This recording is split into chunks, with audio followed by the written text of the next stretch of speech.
Sup tubers, Audio Monster here. I'm going to be doing a video on DJ monitors. These are they're basically custom homemaders. These used to be, well, they still are, Boston Acoustics HD7 boxes.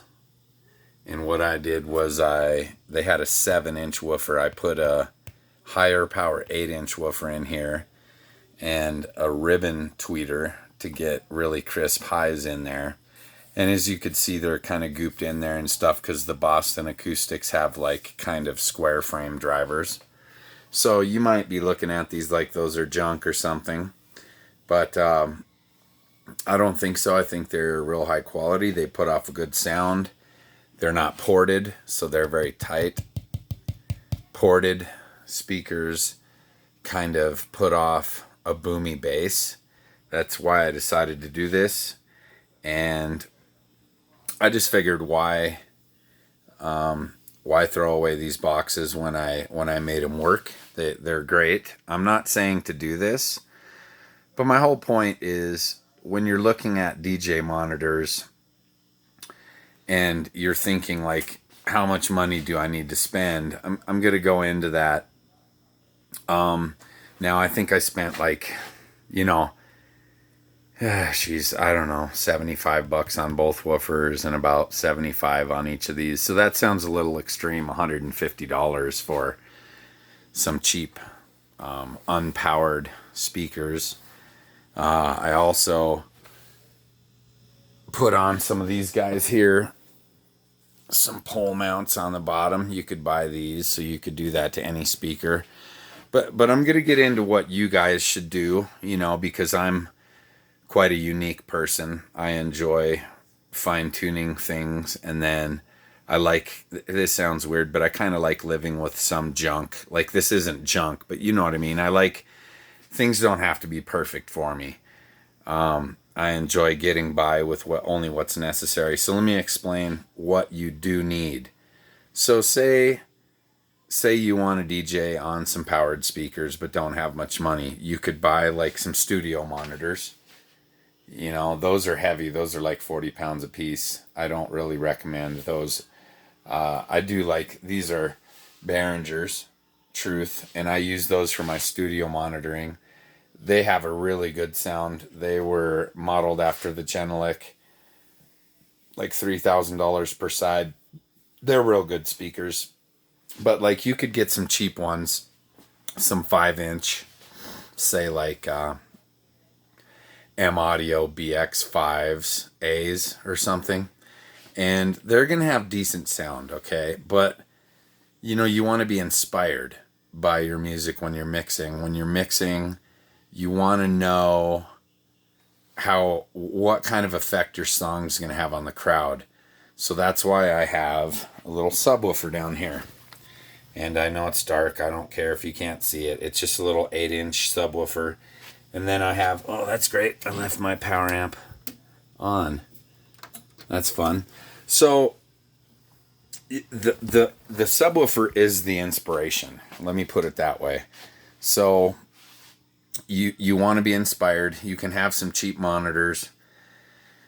So I'm going to start at the bottom. What you can do is go to Goodwill and you could get some speakers somewhat like that, some bookshelf speakers and an amplifier, which is what this is down here. It's a little Technics home amplifier. And I think I got it for like, I don't know, $19. So let's just round that up. You got $19. You could get a pair of these, not this exactly, obviously, but just some bookshelf speakers, some Infinities, some Kenwoods, whatever, for another $20. So that's $40. And then you can get a powered subwoofer at Goodwill. It's probably going to be $30 or $40. So you're looking at like $80 on the bottom end. And you're not going to be able to mount them to these, to the speaker mounts unless you buy some pole cups, which obviously you can do. That's another $20. And then the speaker stands, that's another $60, so you're talking more than you want to spend if you're being super cheap. But you always can just set these on some table or something, and your sub can set anywhere. So for about 80 bucks, you can get a subwoofer and some speakers, and that's a cheap way. Now your second option is going to be to get some studio monitors that are for producing generally. They're going to be about 150 a pair for cheap ones, and a subwoofer is going to be 150 for a cheap one. And I do not recommend mixing on just the studio monitors. You're not going to get any inspiring sound out of it. Like I've said before, you do have to be inspired. You do have to know when the drop comes in that it's effective, and you have to feel it at home, or else you're not going to be inspired. I know I keep saying that, but so the mid-range is going to be about 300 bucks. Now I have a sound company, so I have a whole trailer. Actually, I have 2 trailers full of speakers, but I'll show you these right here. These are some Yorkvilles. You can't really see them all that well, but they're 15s, and they got a compression driver, okay? Now, that would be like your next option per se, is to have some larger speakers. Sorry, I'm trying to get this grill back on here.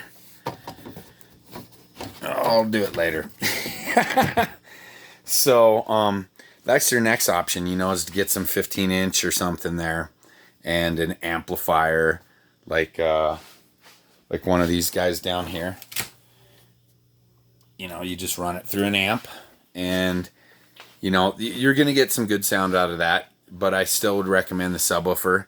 So you're talking like in the $500 or $600 range there. Then, you also can get some like powered DJ speakers. Like you could get some cheap ones, couple $100 a piece for some 12s. You're still not going to have the inspiration. You're still going to need a subwoofer. So, I guess I'll tell you what this subwoofer is here. Maybe you could see. It's an Energy. These are great. I do recommend these. These, I used to sell these, 25 years ago. I'm not kidding. This subwoofer is 25 years old. It's an Energy. It's made in Canada.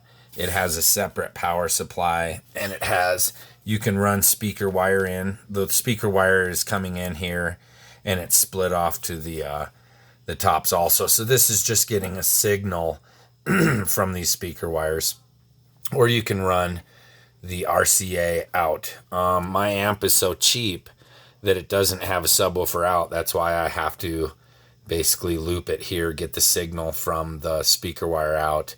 But this on eBay, which you still can get, an Energy XLS8. This is an EXLS8, but they're about anywhere from 50 to 100 bucks, and they actually pound pretty hard. I'm going to be honest, they have super low response. This will shake my whole basement. When I walk around the basement and a song's playing, it's thumping pretty hard. If you put it in the corner, it's going to even hit even harder. So I do recommend that. That's an actual brand that I recommend, the Energy speakers. So, that kind of rounds it all up. You can have some unpowered with an amp going really cheap from Goodwill. You can have some bookshelf production speakers with a subwoofer. That's kind of mid-range. And then you could step it up to the DJ speakers, And the reason why I don't have them in here is they're just too big. Like it's so small. These are nice and they hide.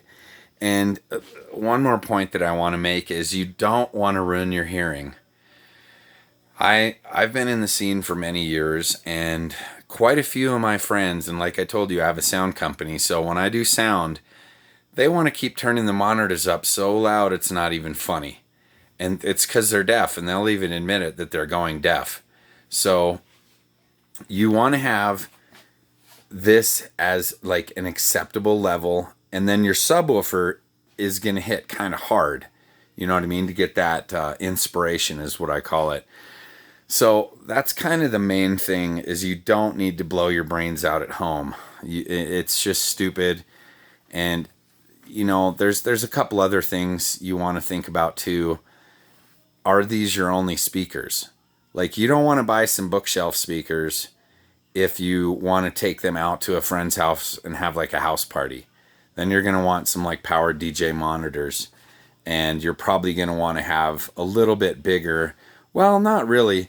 That subwoofer down there, it can throw down at a house party, you know, like, because house parties also aren't going to be outrageously loud, or you're going to, you know, get the cops called. So you do got to weigh in a few other things, you know, like, are these going to be like multi-purpose speakers? But, you know, I think that pretty much rounds it up.